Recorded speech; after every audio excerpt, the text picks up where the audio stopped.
Subscribe to our channel, Giggly Vibes, for more videos.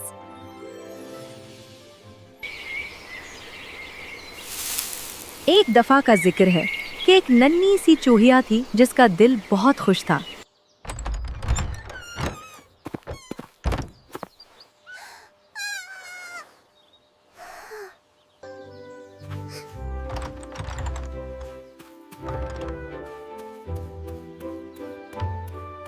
सुबह सवेरे वो बाग में टहलती हुई फूलों की खुशबू सूंघती हुई अपने झूले के पास जा पहुंची।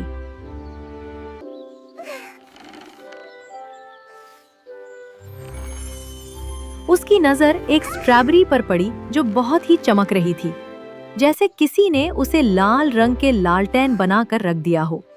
चूहिया ने खुशी से दोनों हाथ जोड़े और खुशी से बोली, वाह!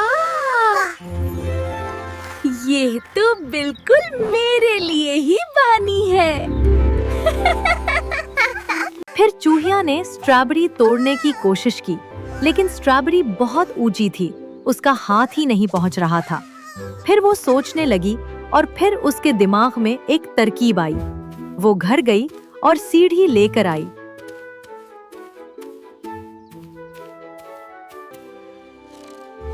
उसने स्ट्रॉबेरी के साथ सीढ़ी लगाई और स्ट्रॉबेरी तोड़ ही रही थी कि पीछे से एक आवाज आई, चूहिया, क्या तुम जानती हो कि ये स्ट्रॉबेरी बड़े भालू की पसंदीदा खुराक है? चूहिया घबराकर उधर-उधर देखने लगी और वो बोली, क्या भालू उधर आ सकता है? आवाज ने कहा, हाँ, जब भी कहीं लाल पक्की स्ट्रॉबेरी होती है, भालू उसे सूंघकर पहुंच ही जाता है।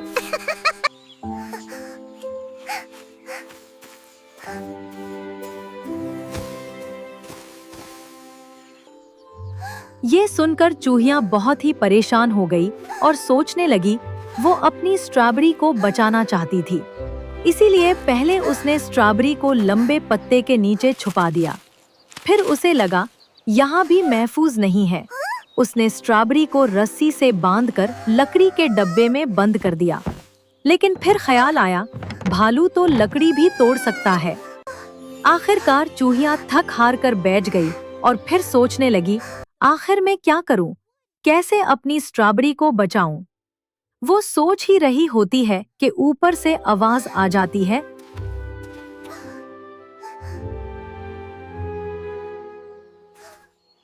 और कहती है, अगर हम दोनों ये स्ट्रॉबेरी आधी आधी बांट कर खा लें, तो भालू के पास तो कुछ बचेगा ही। फिर वो कुछ छीन भी नहीं सकेगा।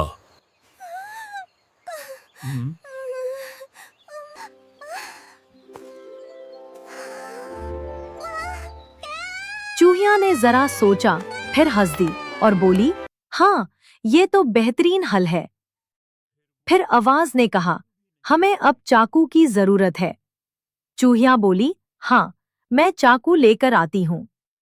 चूहिया भागकर अपने घर गई और चाकू ले आई।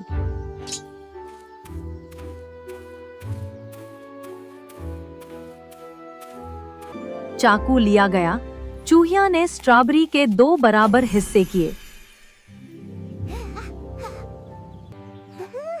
चूहिया और आवाज दोनों आराम से बैठकर रसीली मीठी स्ट्रॉबेरी खाने लगे। हर नवाले में खुशबू और मिठास थी। खाने के बाद चूहिया ने फिर एक बार आसपास देखा। जंगल बिल्कुल खामोश था, ना कोई भालू, ना कोई आवाज। चूहिया ने सुकून का सांस लिया और बोली, शायद भालू को आज भूख ही नहीं थी।